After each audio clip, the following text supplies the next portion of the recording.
Guys, your landlord is putting the property up for sale. You as the tenant, what does it mean for you? We're going to be talking about it tonight. Stay tuned.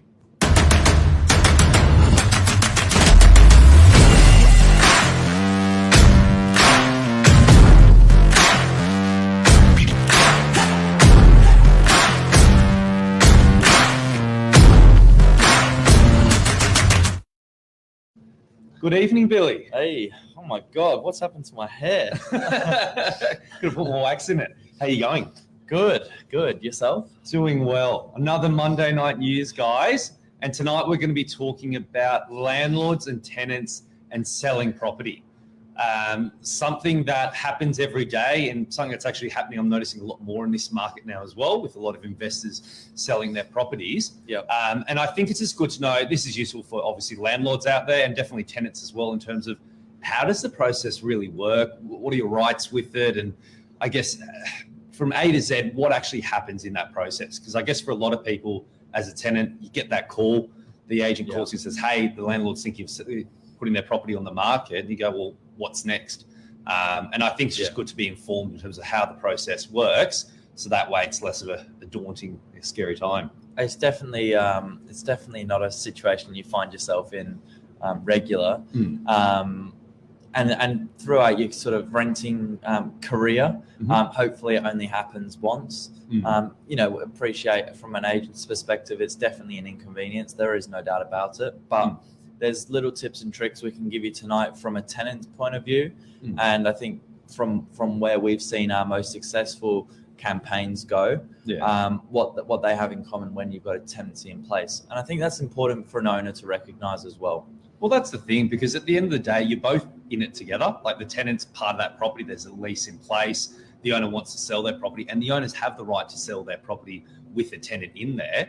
And it's just about, I guess, obviously there's the letter of the law, but also both sides respecting each other, which doesn't always happen, unfortunately.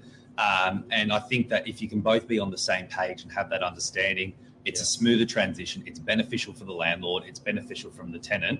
And there's no reason why it can't be an amicable process.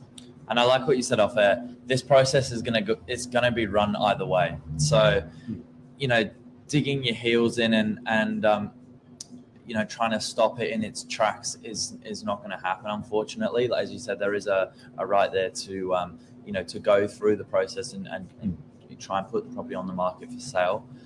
From a tenant's perspective, I think being upfront, if there's certain things that don't work early on, just some good old-fashioned communication over the phone is always helpful. Exactly. So guys, when you're signing your residential lease agreement, most lease agreements you'll see in there have clauses in terms of an owner's right to sell the property. So we don't know the legislation behind it, but have a look in there. There's normally the bits and pieces with it to give you guys an idea with the process of how it works. So us as agents, we get an owner that will contact us and say, hey, we want to be selling our property. They sign the agency agreement with us and go, yep, it's definitely going ahead. Can you reach out to the tenants and let them know? Normally we'll give the tenant a call and say, hey, this is the owner's intention to sell the property. This is the process that leading forward of what's going to be happening with it. And this is what we're going to be doing. This is how we're going to try and work together to make it happen. Because everyone's in a different situation. And as a tenant, to get that call, it sucks, because you go, oh, well, does that mean I have to move out? Or what does it mean for me?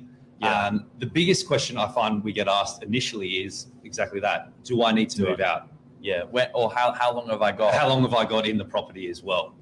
And so what we're finding is, first of all, if you're in a fixed term lease as a tenant, you're completely protected. So that fixed term lease till, let's say, we're in March now, let's say your lease is until December this year, you do not have to move out of the property. The landlord can't force you out unless you come to an arrangement between the two of you. You can stay in the property. The lease remains with the property. So an investor buying the property, or even an owner-occupier buying the property, they're buying it with the lease in place. If you're on a periodic lease, a month to month, the vendor obviously can give notice to potentially ask you to vacate the property.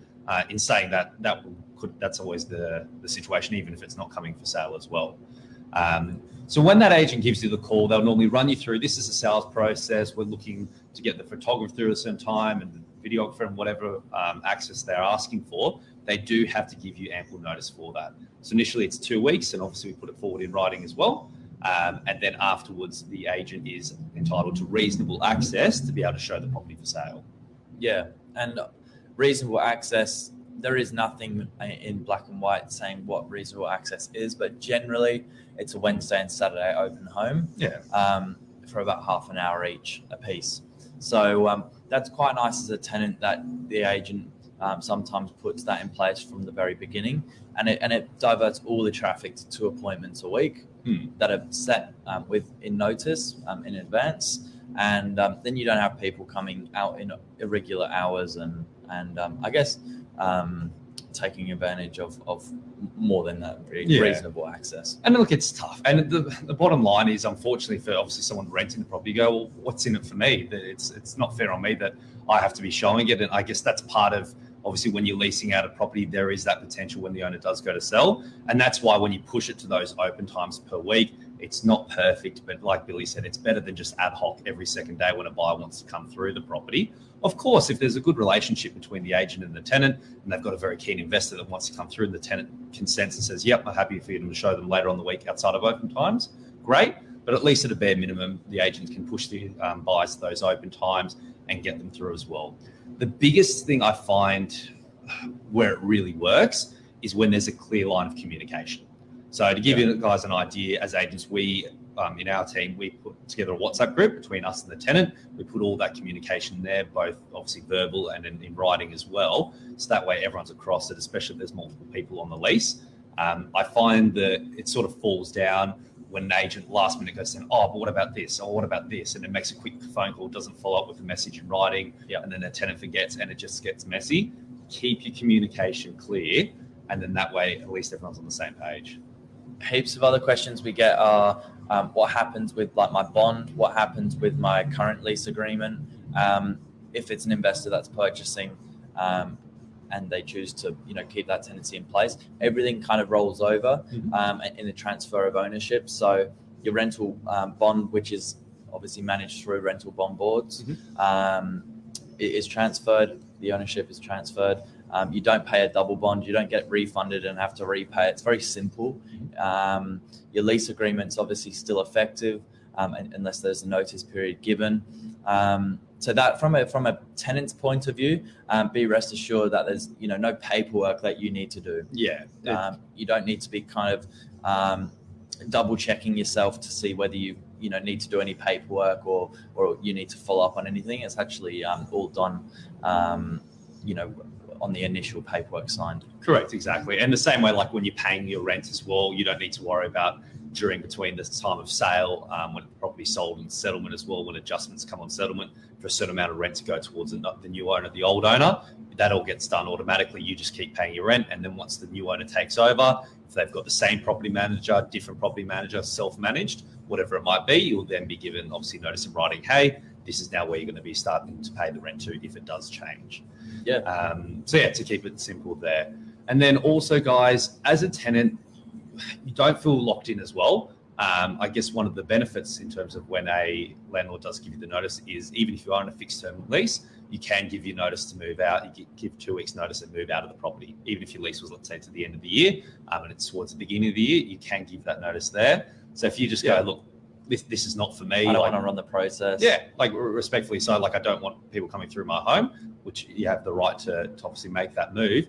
You can obviously give your notice and then go and move as well. So you should never feel, I guess, trapped with it, if that makes sense, in terms of being stuck in the home. Yeah, that's true. And it's important to note a 30-day notice can be sent on from the vendor's instructions or new owner's instructions, rather than your traditional 90 days, 30 days once you're on the market with that initial notice of sale. Yeah, that's, I think, the main of it. Correct, exactly. Like, hopefully that's been a little bit helpful for you guys, just giving you, I guess, the rough pointers in terms of how the process goes about. And you can see the clear underlying thing with it. It's communication. There's the letter of the law, the notice periods and all that and so forth. But it's really about, and look, the bottom line is some agents aren't great with it either, in terms of just the same way some agents aren't great with selling properties. There has to be that proper communication. There has to be that level of respect there as well, where, like, as agents, we're going into people's homes, and with these guys here who's renting out the property, they're not the ones selling it, they're not the ones benefiting from it. So it's just about being respectful of that and trying to work the best we can. And the bottom line is, unfortunately, not always going to see eye to eye between the landlord and the tenant. That's just the nature of it when the sale process comes. But it's about trying to find that middle ground where both parties at least can feel like, hey, I'm being heard and I'm being looked at. Yeah, and there's definitely ways to try and negotiate around that. I think if you're struggling and you're on the market with an agency, or you're having difficulty working away around the tenant, there's definitely a process for it. There's definitely a skill behind it. We're very fortunate. Our local core market, we do we say maybe 40% investment properties, 60% owner occupiers, maybe 70-30. So we get a lot of experience around that. So if you're ever struggling, reach out, and happy to help. That's it. Guys, we hope it's been helpful tonight, running through it. Any other questions, pop it in there as well. Billy and I are happy to answer it, and have a good evening. Have a good night.